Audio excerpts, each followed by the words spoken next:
Hey everybody. Well, yesterday's junk is tomorrow's treasure. I was thinking about whether I should make this video or not. I'm like, is it even worth talking about this? But everything's worth talking about if it's interesting to me. And I've been a Goodwill fan for the past 20 years. Probably longer. I love Goodwill. I'll go there and look for all kinds of old school stuff.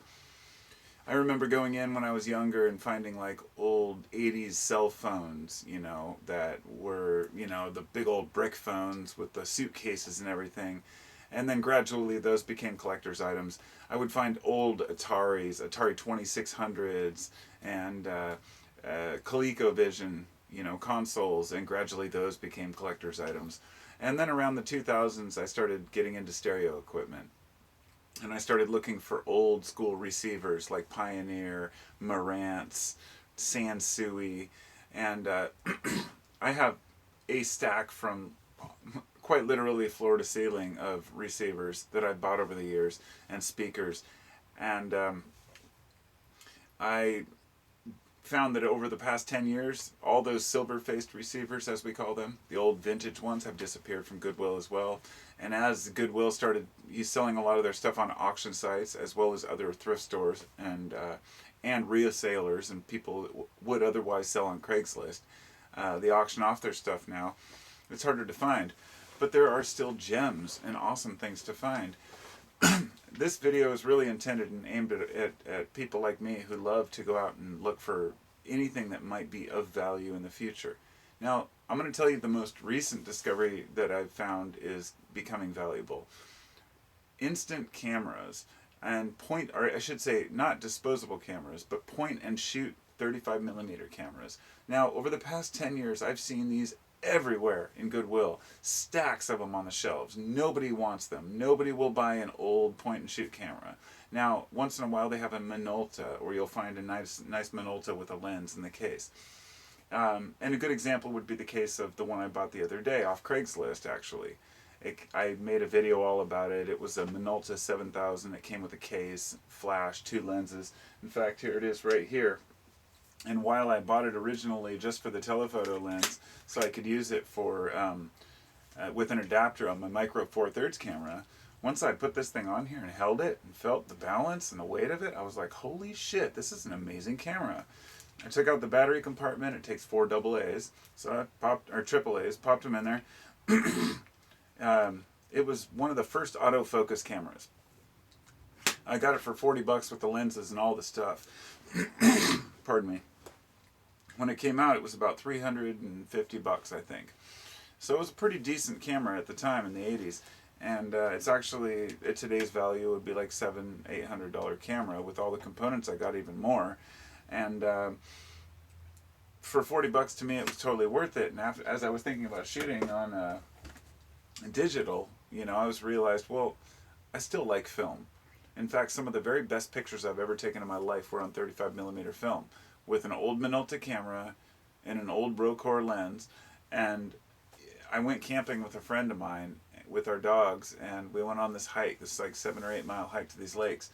And I took a bunch of pictures in black and white and in color, and they turned out just amazing. Like these photos to this day, I've taken so many pictures and I cannot rival those.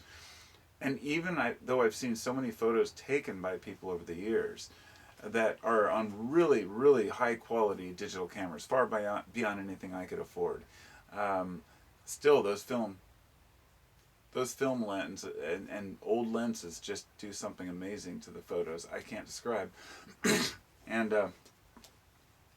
so anyway, I got this along with the cameras. I actually got this Maxim, like a huge color, booklet explaining how to use every component of it.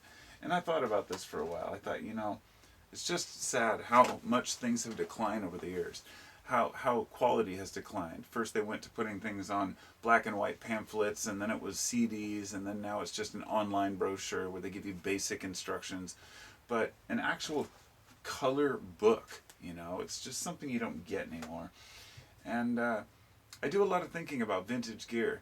So I could go on to stereos. There's, of course, it's not even just vintage like the 70s and 80s, because now what's since those have disappeared, a lot of the 80s and 90s components are coming in. You might even find a really high quality CD player. I mean, hell, I saw a Laserdisc player the other day and a bunch of Laserdiscs for sale. I'm like, I'm not going to buy that because I'm not a collector. Whoop. But some people are collectors, and that's their thing. So if that's what you're into, buying and reselling, it can be a worthy investment. That's not my thing. I just tend to buy and just hoard, or rather hang on to. I'm just looking up here. I have a projector, and then I have a Pace CB system, and an old subwoofer that I need to hook up, and a variety of speakers and stuff. But there's something exciting about buying a new component and coming home and seeing, well, how does it work and what's it worth? When I was at Goodwill today, I was just there kind of perusing, looking around, and I bought myself these icicle lights, these meteor lights they call them, behind me for $5. But I bought like a $10 PlayStation remote for the kids because they broke the other one. But I was just there looking to see if there was anything grand that I might miss, because it's a rarity. It's a hit and miss. Sometimes you go and you find absolutely nothing, just like looking on Craigslist. But once in a while, you find a whole bag full of camera gear for $40. It's just about getting there at the right time and keeping an eye out. And that's just my excitement. I enjoy doing that kind of stuff, finding good deals and whatnot. But to each his own. There are a few things that you cannot find that are, let's just say, a few things that are, musical instruments, for example. The older they are, the harder they are to find, and the more expensive they become. But in the same way, there are some obscure models that are really good that just nobody knows that they're very good. But generally, musicians know. But when it comes to cameras, when it comes to music equipment, there has been so much out that it's really hard to know, whether something was actually quality or not until you get it home and try it out. So I guess this video is my inspiration to people to say, hey, go out there and look for cool shit, see what you can find, and it's not about the price. Actually, it's about, I should say, not about the price in regards to how many people spend a lot of money on things thinking, I just have to spend thousands of dollars to get the very top shelf. And I guess if that's your thing, then that's your thing. But I want to be able to find collectible items that are actually reasonably priced. So right now, cameras are those things. And I like film cameras. I did a video the other day showing all the lenses and everything I have. I don't even know if I uploaded it, because I don't think I did, because I made a couple of them.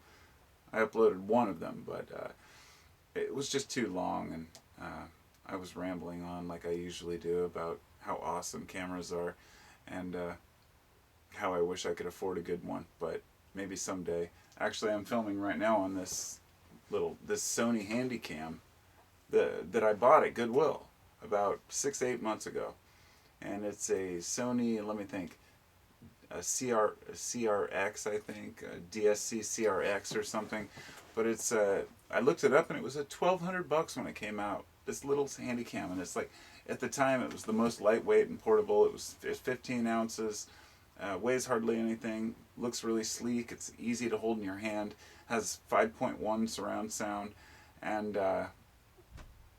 it's a great little camera for the price. But I got it for $50 at Goodwill because I was looking for something older. And there's people out there who think, well, I have my cell phone now, I don't need a camcorder anymore. And that's good for me, because I like to have that 10 times, optical zoom and a 20 times digital zoom to really get in there and look at things. It has a stabilization, all these things that you get with a dedicated video camera. And I just wanted to point that out for people who are shopping for a camera. Getting a dedicated video camera can be a great thing if all you do is video. I do almost all my videos on my Panasonic handheld camera, just because it's what I use for everything. But this is actually a better camera for what I do for vlogging, because it has really good focus and certain lighting. And anyway, I'd ramble on for hours about this stuff, but I'm not gonna. Talk to y'all later, for anybody who's interested in this shit, and I'll talk to you later. Be well.